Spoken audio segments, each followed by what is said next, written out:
नमस्कार आदाब दोस्तों, चलिए आज है 17 अक्टूबर, शाम देश की ताजा बड़ी खबरें आपको लिए लेकर हाजिर हैं। चलिए दोस्तों, सबसे पहले डालते हैं सिर के ऊपर। महाराष्ट्र में बीजेपी आरएसएस के गढ़ में कांग्रेस की बड़ी जीत। बीजेपी का नहीं खुल सका खाता, कांग्रेस ने कर दिया भाजपा का सुपड़ा साफ।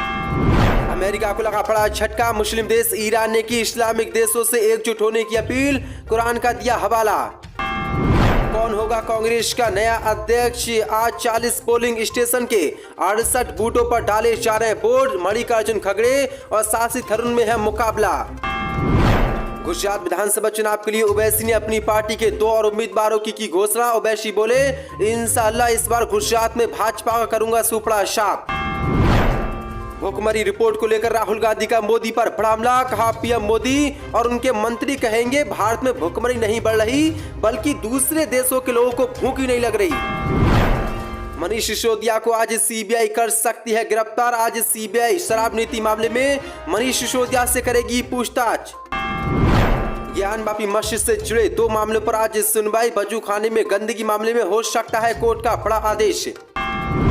ओवैसी की पार्टी के नेता शौकत अली के बयान पर गरमाई सियासत। सपा सांसद एसटी हसन बोले, नफरत फैलाने वालों पर हो सख्त कार्रवाई। दोस्तों, सभी खबरों को एक एक कर विस्तार से आपको बताने वाले, वीडियो को दिल से लाइक कर चैनल को सब्सक्राइब शुरू कर लें। इसी के साथ पहले फड़ी की बनकाल के बीजेपी आरएसएस के गढ़ में कांग्रेस की बड़ी जीत। भाजपा को तगड़ा झटका, 64 पदें। महाराष्ट्र में पंचायत चुनावों में कांग्रेस को बड़ी जीत मिली है और बीजेपी को जोरदार झटके लगाए। दरअसल आपको बता दें, महाराष्ट्र के नागपुर जिले में पंचायत समिति के प्रमुखों और उप प्रमुखों के पद के लिए हुए चुनाव में कांग्रेस को ये कामयाबी हासिल हुई है।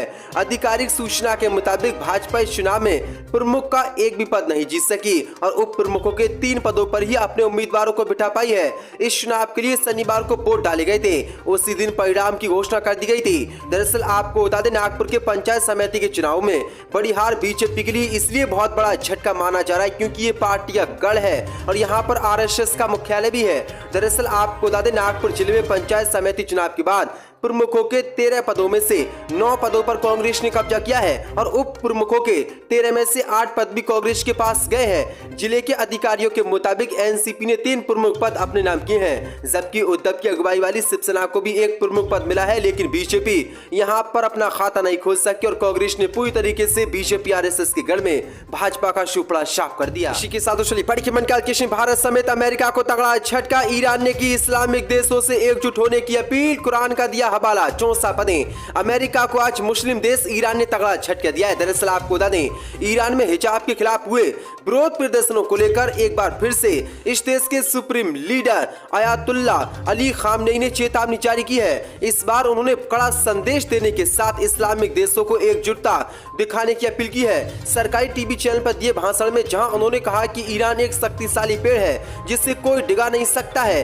वहीं ट्विटर पर उन्होंने मुस्लिम देशों से अपील किया है कि वो एक साथ आए। अगर सभी मुस्लिम देश एक साथ आ जाते हैं तो कोई भी देश हमारा कुछ नहीं बिगाड़ सकता। इसलिए मेरी अपील है कि सभी इस्लामी देश सभी मतभेदों को मिटाकर, सभी दुश्मनियों को मिटाकर एकजुट हो जाएं और सभी देशों का मुकाबला करें।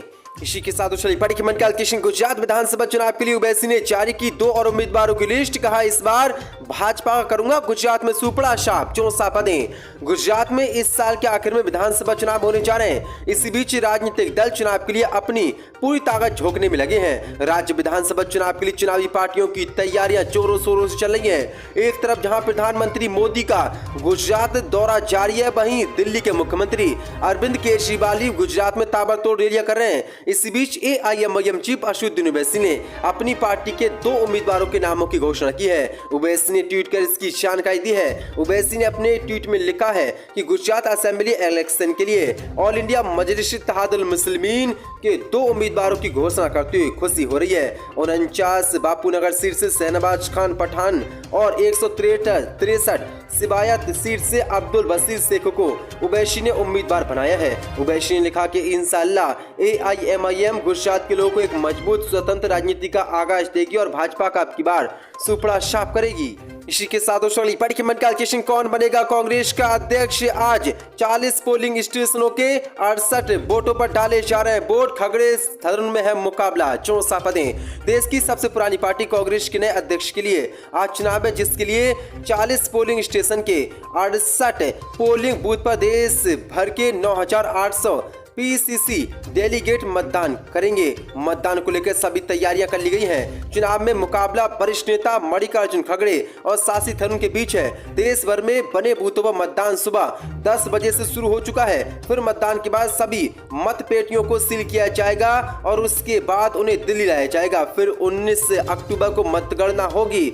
उसी दिन नतीजे घोषित कर दिए जाएंगे, जिसमें कांग्रेस को नया अध्यक्ष मिल जाएगा। इसी के साथ भारत में भुखमरी रिपोर्ट को लेकर राहुल गांधी का मोदी पर बड़ा हमला। कहा पीएम मोदी और उनके मंत्री कहेंगे भारत में भुखमरी नहीं बढ़ रही, बल्कि दूसरे देशों के लोगों को भूख ही नहीं लग रही है। 64 पदें। वैश्विक भुखमरी के मामले में 121 देशों की सूची में भारत के 107वें पायदान पर पहुंचने से जुड़ी रिपोर्ट का हवाला देते हुए राहुल गांधी ने आज मोदी पर बड़ा हमला बोला है। राहुल गांधी ने कहा कि भूख और कुपोषण में भारत 121 देशों में से 107वें स्थान पर। अब प्रधानमंत्री मोदी और उनके मंत्री कहेंगे भारत में भुखमरी नहीं बढ़ रही है, बल्कि दूसरे देशों में लोगों को भूख ही नहीं लग रही है। राहुल गांधी ने आरएसएस भाजपा पर निशाना साधते हुए कहा कि बीजेपी आरएसएस कब तक असलियत से जनता को गुमराह कर भारत को कमजोर करने का काम करेंगी। दरअसल आपको बता दें, वैश्विक भूख सूचकांक में पाकिस्तान, नेपाल, श्रीलंका से भारत पिछड़ गया है। 121 देशों की सूची में 107वें पायदान पर भारत आ गया है। वहीं 2014 की बात करें तो ये स्थान 101 था, लेकिन अब बढ़कर 107 पहुंच गया। यानी कि मोदी के कार्यकाल में देश में भुखमरी बढ़ रही है, लोग गरीब हो रहे हैं और गरीबी की रेखा में पहुंच रहे हैं। इसी को लेकर राहुल गांधी ने मोदी सरकार पर बड़ा हमला बोला है। इसी के साथ मनीष सिसोदिया को आज गिरफ्तार कर सकती है सीबीआई। आज सीबीआई शराब नीति घोटाले में करेगी मनीष सिसोदिया से पूछताछ। 64 पदें। सीबीआई आज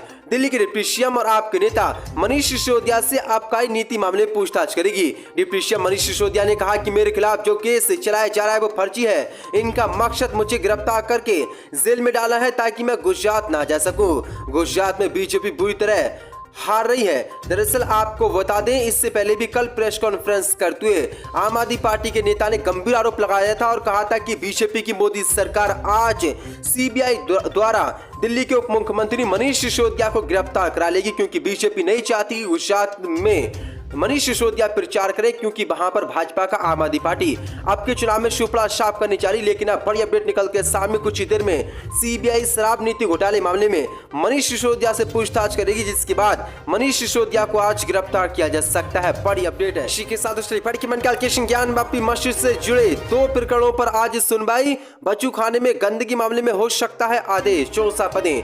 ज्ञान वापी मस्जिद से जुड़े 2 प्रकरणों में सोमवार को सुनवाई होगी। ज्ञान वापी मस्जिद और श्रृंगार गौरी केस में पक्षकारों बनने वाले के लिए बड़ी अर्जी पर सुनवाई होगी।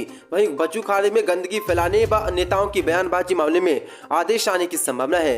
ज्ञान वापी मस्जिद और श्रृंगार गौरी प्रकरण की सुनवाई जिला जज डॉक्टर अजय कृष्ण विश्वेश की अदालत में होगी। पिछली तिथि पर कोर्ट ने कमिश्नर की कार्रवाई के दौरान मिली सिबलिंग की आकृति कार्बन डेटिंग कराने की संबंधित अर्जी को खारिज करते हुए पक्षकार बनाने वाले संबंधित अर्जियों पर सुनवाई शुरू की थी। सोमवार को भी उन पर सुनवाई होनी है। अब तक पक्षकार बनने के लिए गिरीश उपाध्यक्ष, बाद मित्र, विजय शंकर, रस्तोगी, मुख्तार अहमद 4 समेत लोगों ने कोर्ट में अपना पक्ष रखा है। उधर ज्ञान वापी परिसर स्थित बच्चू खाने में गंदगी और नेताओं की बयानबाजी का मामला एसीजीएम उज्ज्वल उपाध्याय की अदालत में चल रहा है। इस मामले में सभी पक्षों को सुनने के बाद कोर्ट ने 2 तिथि पहले ही आदेश सुरक्षित रख लिया था। सोमवार को आदेश आने की संभावना है। वरिष्ठ अधिवक्ता हरिशंकर पांडे ने कोर्ट से विपक्षी गण के खिलाफ मुकदमा दर्ज कराने का आदेश देने की गुहार भी लगाई है। इसी के साथ एआईएमआईएम नेता शौकत अली के बयान पर गरमाई सियासत। सपा सांसद बोले नफरत फैलाने वालों पर हो कार्रवाई। 64 पदें।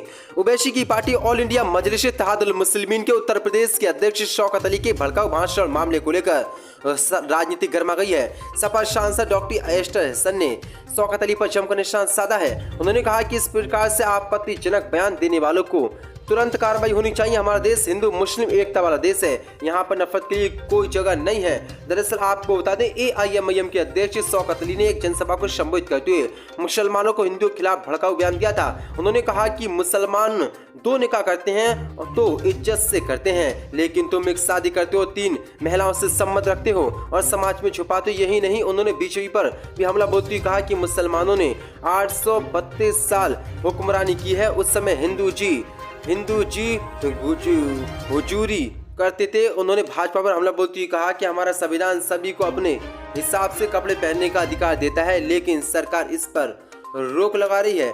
इसी को लेकर अब बड़ी अपडेट निकल के सामने। बीजेपी ने भी इससे पहले हमला बोला था और समाजवादी पार्टी भी अब AIMIM यानी कि ओवैसी की पार्टी के विरोध में उतराई है और शौकत अली पर कार्रवाई करने की मांग की है। और सपा सांसद डॉक्टर ST हसन ने हमला बोलते हुए कहा कि नफरत फैलाने वालों पर बीजेपी सख्त कार्रवाई करे, क्योंकि ये देश हिंदू मुसलमान सभी का है और एकता वाला है, इसलिए यहाँ पर कोई नफरत फैलाने की जगह नहीं होनी चाहिए। मेरी मांग है कि जल्द से जल्द AIMIM के प्रदेश अध्यक्ष शौकत अली के बयान पर कड़ी कार्रवाई पुलिस करे, जिसके बाद ओवैसी की पार्टी की मुश्किलें बढ़ गई हैं।